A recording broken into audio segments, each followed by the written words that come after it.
na kung na-implementa mo na itong mga increases, expand benefit packages, increase case rates, no napaaga po ang inyong pag-implement dito kesa last few days nyo lang po na-implementa.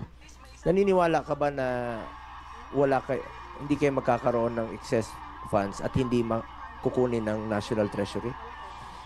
Kung napaaga yung decision mo to increase case rates, expand benefit packages, hindi ba tayo abot sa puntong ganito na ipinabalik sa inyo yung inyong excess funds na zero po kayo sa inyong budget for 2025 dahil na-discover yung reserve fund? Kung minadali mo noon, inagahan ninyo ang implementation ninyo. Thank you for your question, Mr. Chair. Pakisagot lang, yes or no lang muna. Actually, Mr. Kung napaaga yung implementation nyo ng increasing case rates, na-expand yung benefit packages, nakinabang yung mga pasyente nating mga mahirap, hindi tayo abot sa puntong mawawalis yung inyong excess funds. Yes or no? Mr. Chair, Yes or no lang muna. Tingin mo na. I was going to ask Mr. Chair with your permission. Huwag mo kong tanongin. Ikaw tinatanong ko. Yes or no? Kung napaaga yung implementation nyo sa ginawa ninyo kahapon o ng karang araw, hindi ba tayo aabot sa puntong magkakaroon ng pagwawalis ng excess funds? Yun lang naman. Sa tingin, kung napaaga. I was thinking, Mr. Chair, maybe it would be our finance guy will be able to answer the question better. Yun kasi ang problema doon. Kung napaaga ninyong na-increase yung case rates ninyo, na-expand ninyo yung benefit packages ninyo, yung mga commitment ninyo na ngayon nyo pa nagkakandara pa kayo, ilang buhay kaya ang nasave na salbar niyan, ilang Pilipino po ang nakinabang dyan ng mga mahirap. Hindi sana kayo magkakaroon ng excess funds. Hindi nyo kasi pinansin noon eh. Ngayon lang kayo nagkakandara pa dahil naging issue na po itong PhilHealth. Sana hindi kayo na zero ngayon. Ang sakit dito, nawalis na yung excess funds ninyo dahil rin po sa inyo na nagkaroon kayo ng excess funds. Kung ginamit nyo noong una, in the start of the year pa lang, umpisa pa lang po ng taon, pinlano nyo na lang maayos, ito, expand benefit packages, increase case rates, ito, dagdag natin kung ano yung pinlano nyo ngayon, sana pinlano nyo na noon, wala kayong excess funds, wala kayong ganong kalaking reserve fund. Sundin nyo lang yung mandated by law. Kung sabi nga ng Department of Finance, kailangan nyo magkaroon ng reserve fund of 140 billion a year. O, another 140, kung 280 yung kailangan yung i-reserve fund. Yung 220 ninyo, nagamit na sana sa mga pasyente. Pati yung excess funds na kinuha ng National Treasury, nagamit na rin po sa mga pasyente. Isipin nyo, 220 plus yung kinuha ng National Treasury na 60 o na hold lang yung 89. So more than 200 billion sana ang napakinabangan ng Pilipino kung inagahan nyo lang po. Mr. Chair. Sige, sagutin mo. Mr. Chair, thank you. Thank you, Mr. Chair. Just want to mention, Mr. Chair, that when we implemented the 30% almost across the board increase, the initial 30%, that was done po last February 14. So this 50% now we added was just a few nights ago. But last February 14 po namin implement yung Kailan kinuha ng National Treasury yung 89.9? 89.9. When was that? I think it was April of this year. Kung tinaasan nyo, sinabay nyo nung Pebrero yung sinasabi mong 30%, kung tinaasan mo na ng 80%, nakinabang pa ang Pilipino, nakinabang pa yung mga mahirap, hindi pa na naging excess fund, hindi nawalis. Yes po. Nung na-discover na meron kayong excess funds, doon nakita na meron kayong reserve fund. Yes po. Doon nagka-problema. Yes po.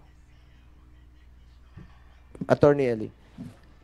Mr. Chairperson, to be fair to our President and Chief Executive Officer Emmanuel Ledesma Jr., Mr. Chairperson, it was only during his term that the case rates was enhanced, improved, and before his term, Mr. Chairperson, honorable members of the committee, the case rates was not even touched during the previous Bakit administration. po? Bakit po? Ikaw, For- matagal ka na dyan. Yes, Mr. President. You were there even before the appointment of President Ledesma. Bakit hindi nyo naisipan noon? I'm addressing it not only to Mr. Ledesma, but to PhilHealth. Sabi mo, panahon lang niya. Ba't hindi nyo, kung naisipan yung itaas nung February, ba't hindi nyo from 30%? Kahit na tinaasan nyo ng 30%, yung kinaltas ka dun sa buntis na yung mag-asawa na pulis, yung kinuha lang sa kanila, 20,000 lang po nakaltas. Kung inagahan nyo, baka at par na po dun sa kanyang contribution, kahit na tabla man lang sila, hindi sila nalugi. Lugi pa rin sila eh. Hindi po, tandaan ninyo ang PhilHealth, hindi po negosyo yan. Para sa health po yan. Kaya nga tayo membro ng PhilHealth. Kaya tayo may Universal Healthcare Law. Para makinabang yung mga pasyente at hindi sila matakot. And yet, we are still very far from full implementation of the Universal Healthcare Law. Sangayon po ako kay Senator JB, mag-oversight tayo. Ito, parang oversight na rin itong ginagawa natin eh. To update people. To update you na gawin nyo po ang inyong trabaho. Kung inagahan nyo na po, di wala kayong excess funds. Wala kayong reserve fund na ganun kalaki. Sundin nyo lang yung batas. Kailangan nyo mag-reserve fund. Kailangan talaga. O 140 ng bawat taon, di 280. Hindi ganun kalaki na 500 billion. Tapos may excess funds pa kayo na winalis. Hindi sana magkakaganito kung inagahan nyo lang po. Kung sinabi nyo sa panahon ni Mr. Ledesma yan, sana ginawa nyo noon pa. Even before. Prior sa panahon po ni President Ledesma, hindi sana magkakaganito. Ang hirap kasi rito, natutulog po inyong pondo. Tapos, membro po tayo, ang Pilipino po, membro po ng PhilHealth. Yung i-konsulta ninyo, magtanong kayo sa Pilipino. Kukunti lang po nakakaalam ng i-konsulta sa ngayon. Ilan lang po ang nag-avail ng i-konsulta. Pakita nyo yung record ninyo. Ilan po nakapag-avail ng i-konsulta? Out of 115 million Filipinos na membro po ng PhilHealth, ilan lang po nakakaalam ng i-konsulta program ninyo. Salamat, tinaasan nyo from 500 to 1,007.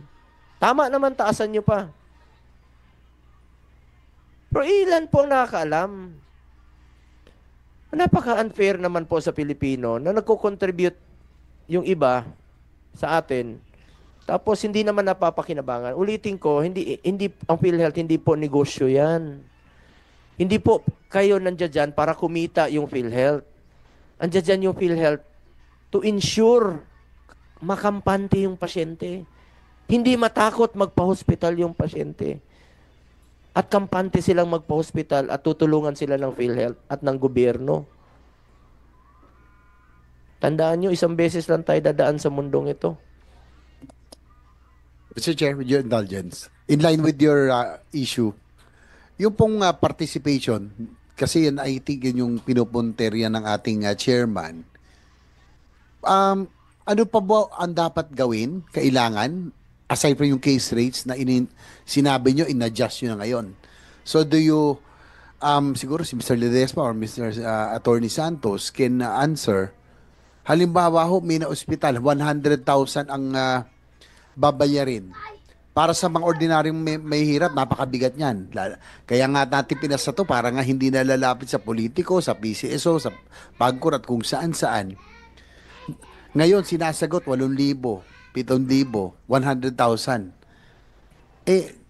Ano po ang kailangan gawin para kahit papano maramdaman, kahit papano malaki-laki ang kanilang ang sasagutin na PhilHealth para at least masarap, di siya magiging magaan yun eh. Di ba? Kung sinagot man lang nun sa 20 pulis sa buntis, kalahati nung billing, ang sarap ng pakiramdam sana nun. Ano ba ang kailangan gawin? Sige, Mr. Ledesma or Attorney Santos? Ito, singit ko na lang. Gusto kong dagdagan ito Masyadong umaasa yung mga kababayan natin nagmamakaawa na tuloy sa iba't ibang ahensya ng gobyerno. Sabi ko nga, hindi po ang PhilHealth, hindi po ito business enterprise. Dapat po please spend and expand programs para sa social health expenditures natin. Gamitin niyo po yung pondo for social health expenditures para hindi na sila masyadong umasa sa maipip, dito sa tulong ng iba't ibang ahensya. Isipin nyo na lang po, for example, kung tumaas ang inyong counterpart ng PhilHealth pag na-admit tayo, hindi na nila kailangan lumapit magmamakaawa sa PCSO, sa DOH, sa DSWD, sa politiko, para humingi ng tulong. Kasi kayo na mismo, nag-insure na meron silang matatanggap na sapat na benepisyo sa health. Yun lang naman po pakiusap natin. Planuhin nyo po parati na ito, in compliance with the law, pasok kayo doon sa reserve fund ninyo. Mandated naman ng UHC yan na may reserve fund kayo. Tapos, yung syntax law, maglalaan ng pondo. Alam nyo, yung syntax law, inilaan po yan. 2023, naka-earmark yan para ilagay dapat sa PhilHealth. Eh ngayon, na-zero kayo. So, ang gawin ninyo, planuhin ninyo sa susunod na taon na in compliance with the law, simple, common sense lang po yan, sir. Planuhin ninyo in compliance with the law na meron kayong reserve fund, tas ito, gamitin nyo sa mga mahirap. Mas malaking tulong pa yon sa mga pasyente na hindi na nila kailangan magmamakaawa sa DOH, DSWD, PCSO dahil malaki na ang coverage ng PhilHealth. Kayo yung pinakamaunang magko-cover na hindi na nila kailangan humingi ng tulong. Kaya nga tayo may UHC law. Hindi tayo magkakaganito kung pinlano nyo na po ng maaga ng PhilHealth. Wala kayong excess funds, wala kayong ganong ballooning reserve fund. May I respond, Your Honor? Go ahead. Thank you very much, Your Honors, for your valuable inputs and comments. No, I'll address the query, and then CEO Attorney Eli, I think, wants to add some issues. No, first of all, we will submit to this honorable committee. We already put together, Your Honors, a benefit plan for 3 years. So, we've done some benefit enhancements this year. Pero tuloy-tuloy na po ito, no? Nakalatag na yan for the next 2 years, for the next 3 years, no? We will submit that to this committee para makita niyo po yung mga plano namin on the benefits enhancements, no? Aside from that, to answer the question of Honorable Senator Joseph Ejercito, no? Aside from that, we are also looking at aggressively expanding our accredited facilities to make it easier for the people, no? And then in line with that, we are also pushing very hard on improving our road to full digitalization, no? With that also, we have a lot of updates to this honorable committee we can also share with you, no? Marami na kaming headwinds, no? We've had successful biddings and we're really moving forward on the digitalization aspect, no? That will also make it much easier and much more efficient, no? Lastly, before I pass it on to CEO Eli, regarding the Consulta program po, we strongly agree with you po that prevention, no, primary care is really more important. So, although we still have a long way to go po, the ones familiar now, ang registered number, ang latest count is a little less than 30 million po.